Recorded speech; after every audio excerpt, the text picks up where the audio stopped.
When you ask the question, do I think there's a possibility of a flip? Sure, because I think of what's happening in our country right now, and that Americans are keenly aware of not dysfunction in Washington. I think you could use that to describe whatever you didn't like in Washington, but to describe this uncomfortable and unsettling dynamic in Washington that is less predictable than whatever dysfunction we had in Washington before, brought to us by our president. And I say that not out of disrespect. I say that just because he is a disruptive influence, for better or worse. And I think people should acknowledge that no matter their political party. In Jesse Colvin, you don't have someone at the fringe of their party.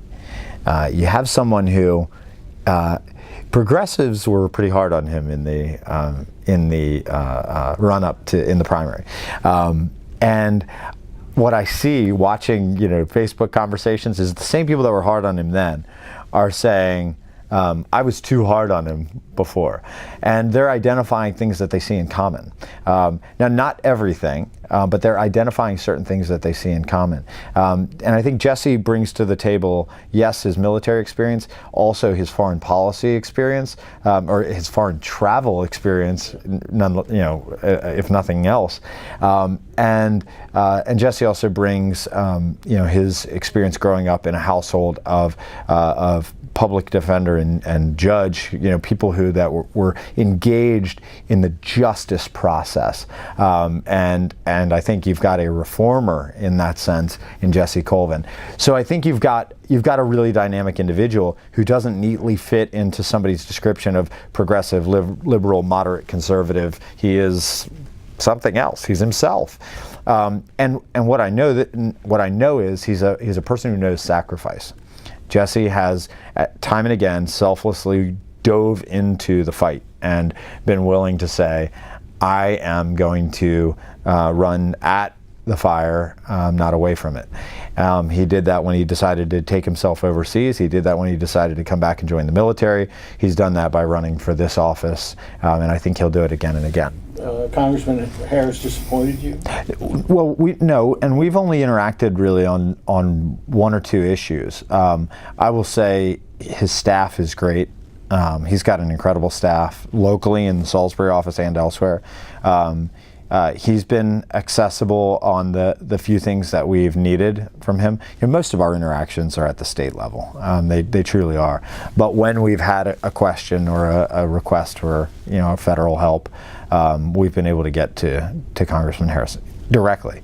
The one issue that we don't see eye to eye on that has come to a head, I guess, is offshore wind. And I disagree with my friends in Ocean City on this, and they disagree with me, and that's okay. We have different priorities, and I think in both cases, whether it's Congressman Harris working with the folks in Ocean City or the folks in Ocean City themselves, the difference is they are fearful of a loss of tourism revenue and fearful of a loss of the visitors, but I don't think that's going to happen. And I could be wrong, but I don't think that's going to happen.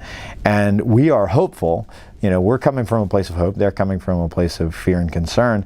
We are hopeful that the 450 to 500 jobs that we think would happen immediately in Salisbury if that project was to take place, based on the businesses that we have that would need to grow because they are already working with U.S. Wind and with Deepwater Wind on the projects that are proposed for the Maryland coastline.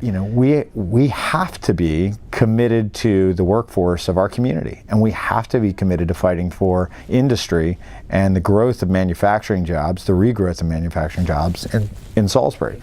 I don't think he would say that he's opposed to wind power off of Ocean City. I think what he would say is he wants it to have as few externalities as possible, and so do I. His line in the sand, however, is literally drawn out there in the ocean. His line in the sand bar, let's say, is literally drawn at a point at which there is no leasability from the state standpoint to these offshore wind companies, the offshore wind developers. They've leased an area to offshore wind developers that they had the ability to lease, and they said this is where it will work and it's reasonable, and that's where all of the analysis, the engineering, the planning, and the design dollars have gone.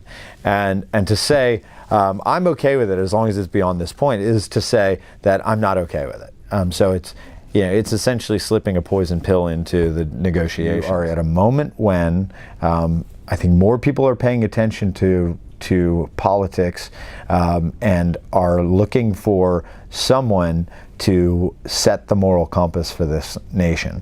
And if you stand next to someone who hasn't really convinced the American voting public that they are in control of that moral compass, then I think you're probably putting your brand at risk. I can see, just watching social media, I can see there are a lot of fervent supporters of the president. But I do have a lot of Republican friends who were skeptical from the beginning and have never been very big Trump fans, and they have become more and more insistent upon an alternative to Trump brand Republican ideology, or Trump ideology as differentiated from Republican ideology. I think about a well-known developer in this area and a former politician in this area, Palmer Gillis, who recently wrote an op-ed in the Daily Times, lambasting the people who hung the Trump flags from their boats at the Ocean City Inlet or Ocean City Harbor during the white marlin fishing tournament. And he's a Republican, and he's saying, I can't believe you're doing this. And he's coming at it from a business person's mindset, which is, we want as many people as possible to come here, enjoy this, and to spend their money here.